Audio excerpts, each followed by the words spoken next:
All right, joining us now, she is the new head coach at Appalachian State, the Mountaineers there. She, of course, was a former player at Washington, has been an assistant at Ohio State, UCF, and in Washington. I speak of Whitney Jones, good friend of the show, back with us now with a new title, head coach. How's that sound? It sounds amazing. It's a dream come true. Thanks for having me on, Elo.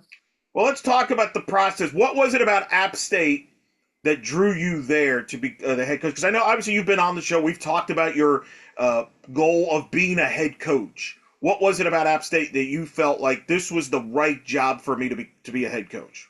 Wow, what a full circle moment though, because we have had plenty of conversations about this being the end goal. And, App State was absolutely the move for me, just being here, the vision for the softball program moving forward, and, the support and the investment in softball being great here made it a no-brainer to come on board. When I got the call and learned more about the program, learned more about the people, learned more about the investments that are being made and the resources being put into softball, it was a no-brainer to be here.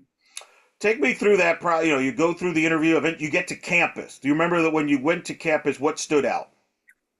Well, first thing that stood out was just my drive from the airport to campus and just the conversation I had with my sport AD. And she came, picked me up, and just hearing her and our conversation, she just kept everything she was saying was just she had coached women's soccer here for 12 years and she just knew everybody. And it was like such a like, oh, so and so's kid. Like, yeah, my daughter used to watch so and so's kid and everybody knew everybody. And just hearing her talk, I'm like, wow, like it's truly a family here. Like everybody knows everybody, everybody helps everybody. So like that stood out to me first was just hearing people talk and in the conversations, they didn't have to even say it was family. It just felt like family and how tight knit it is here. And then getting on campus, one thing that was important to me, just, I've been around a lot of successful programs and head coaches, and I think part of what's made them successful is the people they surround themselves with. And so it was very important for me coming on campus that I met the people who would be impacting our program and our athletes, and just doing that and hearing their conversations and hearing their investment in our athletes, their belief in softball being great here and us having the resources to be great. We're all just, I guess you could say, green flags for me and what I was looking for in a program. And, our AD is truly invested in softball, and all the sports really are here. And, some schools are a little bit bigger. So sometimes, getting the athletic director to sit down with a recruit or meet a recruit, or getting the football coach to come over and speak with your recruits. Like that's something that App State prides themselves in. Like everybody is here to help everybody and support everybody. And so that was special on my interview process as well. So it sounded like it was a kind of a you could sense it early on in the process. This was something you really like. Oh, this is a good fit. Yeah, no, absolutely. I mean, having a dream team, I mean, our circle of care team with the trainer, the strength coach, nutrition, our sports psych, like, we have everything in place for our athletes to be successful. And then on top of that, our brand new stadium being built and our softball only, like 3-lane indoor hitting facility. And then, we have a brand new locker room and team room on the way as well. And, the mentality here is like, what do we got to do to make softball great? And whatever that is, like, we're going to figure out how to do it. And that's just kind of my mentality in life too. Like, we're going to work for what we need, and we're going to find a way to make it happen. Expand a little bit more on the facility side, because I know that's always something very important, and you know this having been around the game as a player and as an assistant about the facilities to have that for your players and for the program to help recruit. Tell us a little bit about you just kind of talked a little bit about that about the facilities and what they got planned for softball. Yeah, so we're actually, it's in the works right now. So they're digging up the dugouts as we speak, and the turf is supposed to be laid in the next month as well. And, we're going to have a brand new all turf facility. It's going to be 205 in the corners and 225 in center. They wanted us to really emulate our baseball stadium and like have a similar look and feel to it. And so we're getting a brand new video board as well in our new stadium. And then the backdrop of our stadium in center field is actually going to be of just the beautiful mountains in Boone. And so in left field, we're going to have a brand new indoor hitting facility that will have 3 lanes. And right now we're getting all the technology in place to provide our athletes the ability, at any time of the day to get better and have those resources. So as far as like hit tracks and blast and just all the technology that where our game's going, like we're definitely our people want to invest in making sure like we have the resources and we have the technology and we are up to date with what everybody else is doing in our sport that's helping us play at the next level. Describe the emotions when you get offered the job. Because you probably figured, hey, if they offer me this job, I'm taking it. They offer you the job. Yeah. What were the emotions like, and who did you call? Who did you tell first? I was super emotional when it was offered, and I just think my first initial response was like, this is where I'm meant to be. And players talk about it in their recruiting process. It's like when you get on campus, like when and when I came on campus here, like I knew. And so when it was offered, I was very emotional at the time. And then I actually, the day I got offered, took my trip back down to Charlotte because I was going to fly out the next morning. So I was in the car with my sport AD on the way down, and we're just super excited and we're talking. And then as soon as I get in my hotel room, like the first person I call is like my dad, and I FaceTime him, and I have like my App State hat on, and I have like the sweater. And I was just, he's kind of looking, it was late at night in California, and he's kind of like looking at the camera, like, and I was like, I just got the head coaching job. And it was just such a special moment to share that with him. And I'm not sure if you knew, but he came up to my press conference and surprised me. And I had no idea. And the morning of, I get out of my car and I'm like walking into my office, and some of my sport ADs are kind of in the hallway. And I was like, okay, like they're just being super supportive. It's press conference day. And then I go to open up my office door, and my dad is sitting in my office, and he like was tossing up a softball, and I just lost it. I was just like he wouldn't have missed it for the world. And he took a red eye out there and drove up for the day, and was just wouldn't want to miss it for the world. So that was super special. I didn't know that was a surprise. I knew he was there. I saw clips Yeah. and things, but I didn't know that was a surprise. Yeah, I mean, things have been so busy, and he called me the day before, and I didn't get back to him. And then here we are the next morning. He showed up. So Wow. Have you you talked to the players on the roster there? What was that like as far as getting introducing yourself to these players that you're inheriting? well, I was fired up. So they kind of got the team on. Our AD was on, our sport AD was on, and they kind of had to like bring me into the conversation. And I like hop on, and a couple players had their like videos off. I'm like, I need to see your faces. Like, let's go. Like, we're gonna get after it. And I was just super excited to see their faces and just tell them my vision and the athletic department's vision for the program moving forward. And we got to win every day from now until then to get where we're trying to go. And so that was surreal, like to just hop on a call and know like this is your new team, like these are your new people, and this is going to be where you're headed moving forward. So that was really special. And then it was a quick 5 minute conversation, and then after that we got off the phone and or the call. And it was really important to me that I kind of touched base with each and every one of them. So the next 2 days I kind of spent a couple hours each day just kind of checking in on them, hearing from them, learning a little bit about them, and just having that initial contact with each player and our incoming kids as well. What is your philosophy? And you've obviously this is unique, not unique to you. You've done this. You came to UCF. You took over an offense. Same thing at Ohio State. So it's not like this is the first time you're inheriting players. But I've always been curious, how much will you watch tape of players from past years to learn about them, and how much do you just depend on watching them with your own eyes maybe this fall? Our current team right now, well, Yeah. um, I know we had a huge graduating class this past year, and they saw a lot of time on the field as well. And of course, we have some returners that also were key contributors to the team last year. So I've definitely gone on and watched a little film. And I think for me too, it's just a new system. It's going to be a new philosophy, probably on both sides of the ball. And so there's also a little bit of probably a learning curve and like figuring out, with the new system, me and my approach to athletes and coaching is very like individualistic within a collective offense. And so I'm also curious to see kind of in the fall, like evaluating, okay, like how do you move? Like, what are your strengths? How do we collectively as an offense put all this together?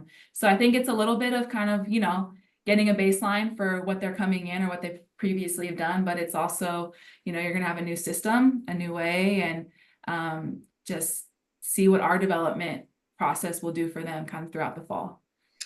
Obviously, as we record this, you're obviously going to build your staff. You're working on that and your staff. So we're not going to talk about that. But I am curious, do you envision running the offense, or do you envision hiring somebody that will run the offense for you? Or do you think it'll be a collaborative thing? How do you envision the offense, which is obviously something you've ran at Ohio State and UCF?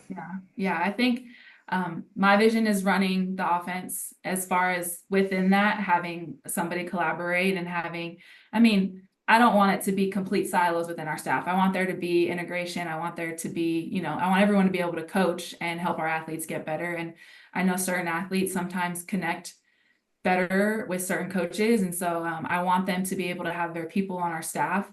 But I also, there's going to be a way and there's going to be a language and there's going to be a process and approach. And so just us all being on the same page is important to me. But I definitely see myself collaborating with another coach on the staff with the offense. So I can also oversee everything and not feel tied to one thing. I want to be able to be available and oversee the whole big picture too. When Appalachian State fans get to watch your offense, your team's offense, what do you want your offense identity? For those who haven't followed you, kind of describe the style of offense that you want to put on the field. I want the offense to be dynamic. I want to have diversity. I love to play fast. I love to play aggressively. I love to put the game in motion. And I'd love to just be efficient as an offense. And so you can expect us to capitalize on our strengths and continue to build our diversity within our offense as far as like lefties, righties, short game. I do still think there's a place in our game for slappers and speed. And so just moving forward and with what we have right now, like expect it to be fun, expect it to look exciting and be fast. And like we want to apply pressure and we want to be on offense all the time. So that's what people can get excited about and expect to see on the field. You've obviously worked for three head coaches of note, obviously in Heather Tarr, Sydney Ball Malone, and Kelly Kovac Shanley. How much of each of them do you apply to your style? And because I'm sure you picked up things from each of them that you're going to apply to your coaching style. Absolutely. I've definitely picked up things from every coach. I mean, head coach and even some of the assistants I've been around and just even head coaches in other programs that I've been connected to. Like I've just learned so much along the way. And I think just building the culture piece and the staff around you and just having an environment that is healthy, it's fun, it's competitive. A lot of times like the winning and the byproduct on the field has a lot to do with kind of what your house looks like. And so just making sure like our house is in order, our people are taken care of. I know just being my history with Coach Tarr and just being at Washington and, playing there and also coaching there, just in seeing it from the other side, like it's very intentional. Like everything, every detail is intentional and everything we do and touch and say like matters. So just the details in the culture and not leaving any page unturned is definitely something that I'm going to take from Coach Tarr. And, Bear's another big culture coach. Like the culture was the most important thing. And you never sacrifice anything for the culture. And, you're able to be competitive, have a good culture, and still like have fun. And I think that year being at UCF, just what's possible was a theme that year. And it wasn't a question mark, it was an exclamation point. And every day we worked for what was possible. And Bear just did a great job of casting vision for the team. And then there were steps along the way where we knew like this is where we're at in the journey and this is what we need to do moving forward. And I thought Bear was just a great communicator of like the vision and driving the ship in the direction we needed to go. And then just being with Kelly the last 2 years at Ohio State and just seeing how she runs her program and, what's important to her and just valuing like loyalty and respect and just being in the Big Ten. And that was a whole different experience I never had been a part of before. And of course, it's changing now moving forward with the three teams entering. But Kelly just, she trusted me to come in and run an offense, and her and I didn't really have prior ties relationship wise. And so that just meant a lot to me that she trusted me to come in and just give me full autonomy over an offense. And so just seeing somebody give somebody trust and let them take it and kind of run with it was really valuable for me and my development and my growth. And then, her promoting me while I was there was also something that was special for me in my development as well. So just thankful for every stop along the way and all the lessons I've learned from all of them. I wonder too how much of the UCF experience too will help you in as far as here at App State, because UCF at that time was in the American, Yeah. which is just like the Sun Belt, really strong mid-major league. UCF had never had hosted or won a regional until that year. That was obviously a historic year. They think things you mentioned that. Do you see some similarities from that standpoint? Because App State's in a strong league in the Sun Belt, which just had obviously Louisiana make the Supers last year, hosted a regional this year. Texas State had an incredible year Yeah. making the tournament. South Alabama making the tournament. It was a three-bid league, and there's other up-and-coming programs there. Do you see similarities there for where UCF when you were there in 22 with the American and App State in the Sun Belt? Oh, absolutely. And I love how you're casting vision here with our program. And that's honestly the vision that we have is like why not App State? Why not like get out there and recruit and build this program right at the top where everybody else is at. And I know like competitively, like our players, they want to play the best. Like that's been some of their feedback. They're like, we want to play and we want to compete against the best. And that's what we're planning on doing. But like you said, I mean, you have Louisiana, you have Texas State, you have South Alabama make the tournament. It's like, why not? Why can't we? Why can't we also compete and be at the top of our conference and do something that's never been done before? And of course, that's going to take work. It's going to take a lot of work. It's going to take, a lot of embracing the hard along the way. And it's going to take, recruiting and doing all those things as well. So I think our conference is super competitive. You take the Pac-12 out right now, and you have the Power Four. I think Sun Belt's right there. I think Sun Belt is right there, but behind. So I think you can call us part of the Power Five now. Well, you say that, but Jerry Glasgow, we've had on the show at Louisiana head coach, has mentioned thing I liked about the Sun Belt is he felt like it's kind of like the South, where the SEC obviously has had success. You get great talent here, and it's like a softball league. Everybody cares about softball in the Absolutely. conference there. So that sounds to me that appealed to you too, is the conference being in the Sun Belt, which has proven it can be a three-bid league, can host a regional.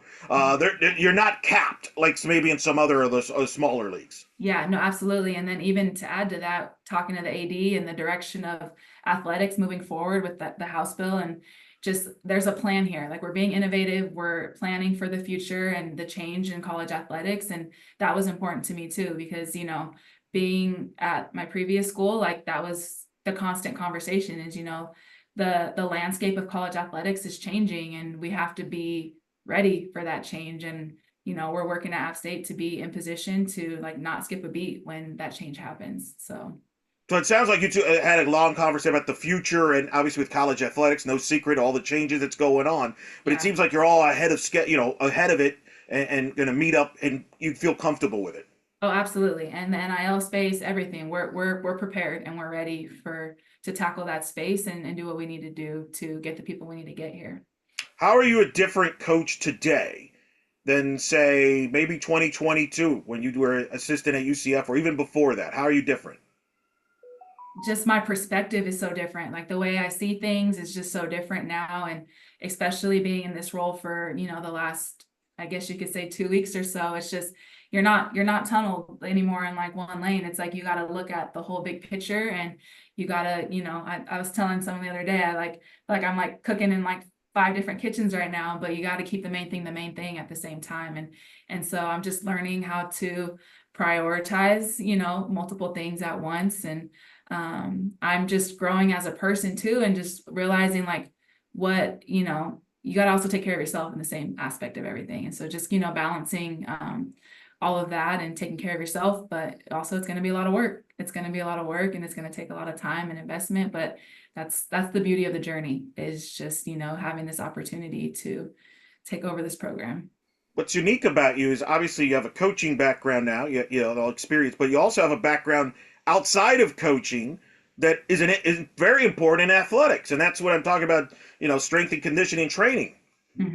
Absolutely. And that's why I said it was important to me in this interview process to know, the people who are going to be around our athletes, because for me, an athlete performing at their peak performance is not just softball related. It is nutritionally related. It is, what we're doing in the weight room training wise related. It is sports psych and our mental health related. It's all those aspects that help an athlete perform and be primed to be at their best. And so having that care team, around our athletes was very important to me. And, I want us to get after it. Like, I want it to translate. I want our athletes to know that the training they're doing off the field is going to translate to what they're doing on the field. And it has to make sense to them. Like, they have to see how it's going to help them be better. And I think that's where the buy-in comes in. And I'm excited to see us get after it. What got you into coaching? Inspired you to get into coaching? Because you had options. You didn't have to get into coaching. You could have done, but you wanted to get into coaching. Why? It's the coaches that impacted me, made me want to be a coach one day and give back.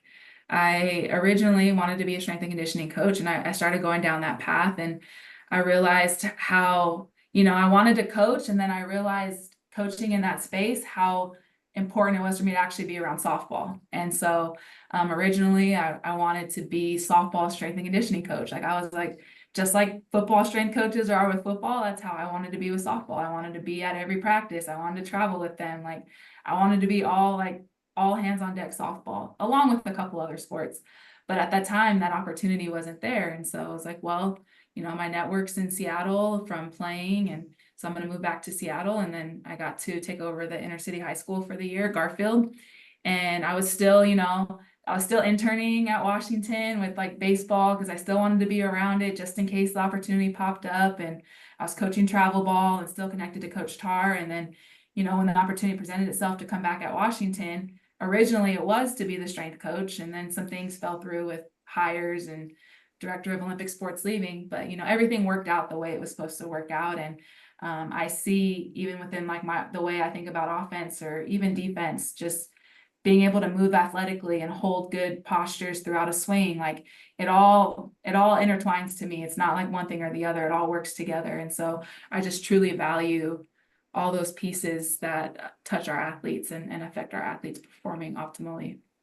Couple more things. Scheduling philosophy. Are you going to schedule as tough as some of your mentors have? Like Coach Ball Malone and other, they like to play tough schedules. You know that. You saw that in UCF in your year there. What's your philosophy when it comes to scheduling? Yeah, I definitely want to play competitively in the preseason, especially looking at what our schedule looks like for conference next year. Like, I want us to get in those good tournaments and face some ranked opponents and face some high RPI teams like that.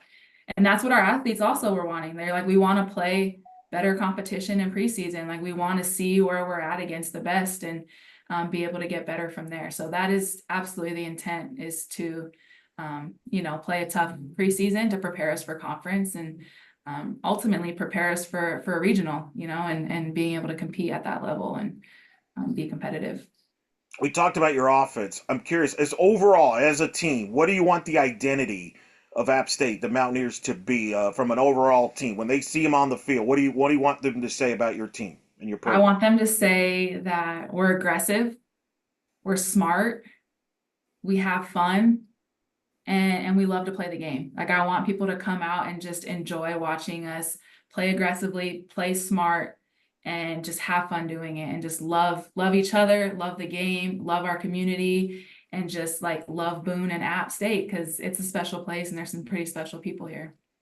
Well, I think I'm excited for you. I'm glad you're getting this opportunity. We've talked about this, I feel, for a long time since we've met.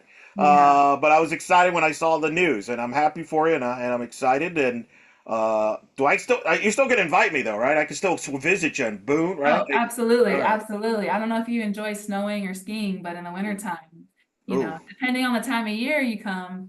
You may have to teach me some things at that point. You may have to teach me on that. No, it's beautiful here. It's beautiful here. So. All right, that is head coach Whitney Jones here of App State, joining us here on In the Circle and D1 Softball. Thanks for joining us. I know it's a busy time. You're getting your staff together and getting things moving and everything like that, but I am generally excited as your friend there. I'm super ecstatic. I've got the App State box, linked up every time I get notifications now. I love So it. I love it. we'll be doing this again, I'm sure, down the road. But again, Absolutely. congratulations and thanks for talking to us. Thanks for having me on, Elo. Go out.